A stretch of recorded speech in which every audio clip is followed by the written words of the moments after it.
With Election Day rapidly approaching in less than 2 weeks, let's take a look at some of the under-the-radar races. Everybody knows about the two big ones for governor, but there's plenty else going on down ballot in this off-year election. So there's a lot to get through here. We're going to go through it quick. We'll start here in California. This is Proposition 50. This would enable California to redraw their congressional maps for the next 3 elections. It would put their independent redistricting commission on hold, and they would theoretically pick it back up after the next census. Dems would stand to gain 5 more seats here. Republicans would be almost non-existent after this, even though there are 52 seats in this state. This is supposed to counteract what the GOP has done in Texas. So of course you could read all about the background here, but what we want to know is this going to pass? Let's get down here to the polling. So there's not that many here, at least on Wikipedia. I'm sure we'll get a couple more here in the final week. But so far it does look like this has enough support to pass. We're looking at over 50%, not way over, but it is a majority. Of the 3 recent pollsters, 2 of them are Republican backed, and then you've got Emerson here. They're showing a 51 to 34 support. Based on this and the spending and the support behind it, it does seem like it's more likely than not to pass. However, there's still about 10% undecided. And when we're talking about a statewide ballot measure, those polls could have a wider margin of error. You're going to have to find voters that are actually motivated to turn out for this, because in California, there's really nothing else going on statewide. Now let's move on to the other high-profile statewide races. We're going to go back into Virginia. This is for Attorney General, and pretty much everybody should be familiar with this one. This is incumbent Republican Jason Miyares. He is able to run for a second term, unlike Governor Glenn Youngkin. It seemed like with the national environment being a little bit bluer and Abigail Spanberger being favored for governor, naturally the other statewide races were also going to go in that direction. However, everybody knows about the big scandal here with Jay Jones and his text messages from just a few years ago. They are pretty bad. The threats of violence he expressed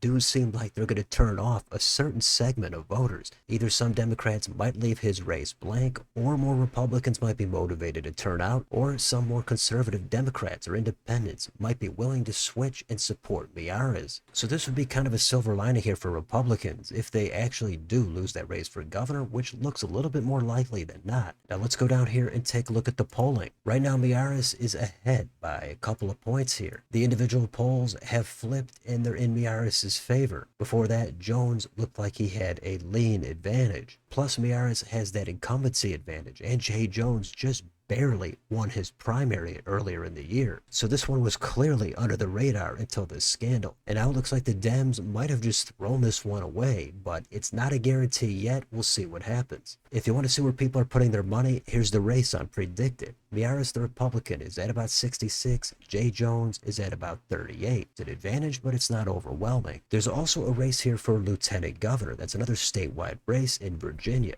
This is an open seat between John Reed and Ghazala Hashmi. Reed ran into a scandal of his own a couple of months ago. It's not as bad as the Jones one, but it is embarrassing. This one does look like it's going to favor the Dems if we take a look at the polling. Hashmi is ahead here by 3.7. It's not a slam dunk, but it looks like the most likely outcome of these 3 races in Virginia is the Dems are going to go 2 for 3. Republicans are going to have that consolation prize for AG. Let's go to Pennsylvania. We've got 3 state Supreme Court justices that are facing retention elections. Now this is a big deal because the Dems currently have a 5-2 majority on that court. So the Republicans technically looking for some significant gains here, but this is just for a retention. It's an up or down vote. If they're not retained, then the process is outlined here. Governor Shapiro has a temporary appointment that's going to need 2/3 approval from the GOP-controlled Senate. Now, the GOP does not have 2/3 of the state Senate, so there'd have to be some bipartisanship. But state courts are important. The money is going to be flowing into this race, and it's usually tougher to lose on a retention election. And Dems could be more motivated to turn out here. So it seems likely that those justices are going to hold on for now. But if you want to look at the balance of that state Supreme Court, here it is right here. Those 3 justices up for retention are right here. If they win, then they have locked in another 10-year term. It's a long time to wait for an additional opportunity to have some political change here. Now, real quick, here is a little bit of polling about these races. This is an unusual type of thing to poll for, but a few weeks ago, you had Retain in the lead in all 3 of these races. But the big thing here is undecided. There's a good 30 to 40% that aren't really sure how they're going to vote. Now, if they're not sure what to do and informed about these specific candidates, then they might just default into voting for Retain. So it could be some volatility here, but there is a market for this one.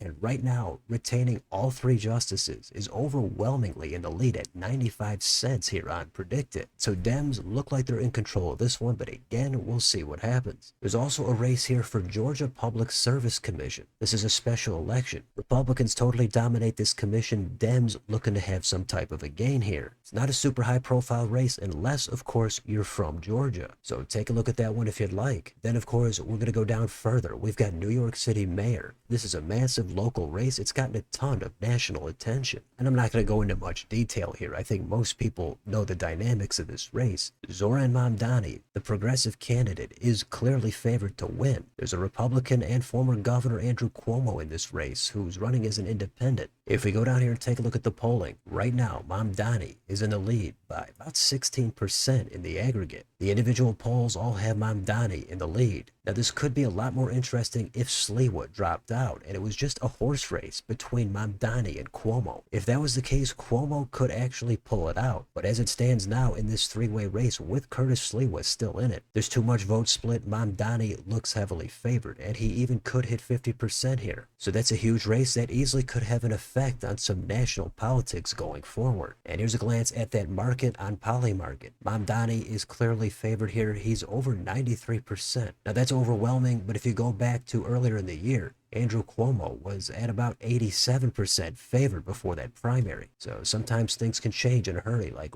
right here. But anyway, we're going to move on. We're going to keep going down ballot. We've got the New Jersey General Assembly. Now, Dems clearly in control here, 52 seats to 28 in the last election. It's a pretty blue state. It's not expected to flip, but the question here is going to be, can Republicans pick up maybe a couple of seats to continue some of these red trends that we've seen in the last election? And similarly, in Virginia, here's the House of Delegates. Dems have a narrow advantage here. In the last election, they won 51 out of 100 seats. Now, there's no Senate election here this year, but if Abigail Spanberger, the Democrat, wins for governor, and if they hold here in the House, then Dems would have a trifecta, and there could be little stopping some of their political goals for this state. You think Republicans have to do so little here to flip this chamber, but again, with Trump at the White House, the Dems seemingly more motivated. That results in this market here. Dems overwhelmingly favored at 86 cents, Republicans at 15 here on Predicted. So a lot of stakes here in Virginia as well. And then we'll go back to ballot measures real quick. Here's one in Maine. This centers around adding photo ID for elections. And there's also some other restrictions on absentee ballot requests. You can read about that here in this paragraph. So it's not just one thing going on here, so it's unclear which way this is going to go. But Republicans going to be hoping this one passes, Dems hoping that it flops. You've even got Jared Golden here, conservative Democrat. He says he's not supporting this. So this is going to be one to watch. We've also got one in Texas. This would amend the state constitution to prevent non-citizens from voting in the state. Usually this kind of thing passes with a clear majority. The other side usually says that non-citizens already cannot vote. But I think most people think that even if that's the case, this should reaffirm that. And since this would become part of the state constitution, it would require 2/3 of a vote to change in the future.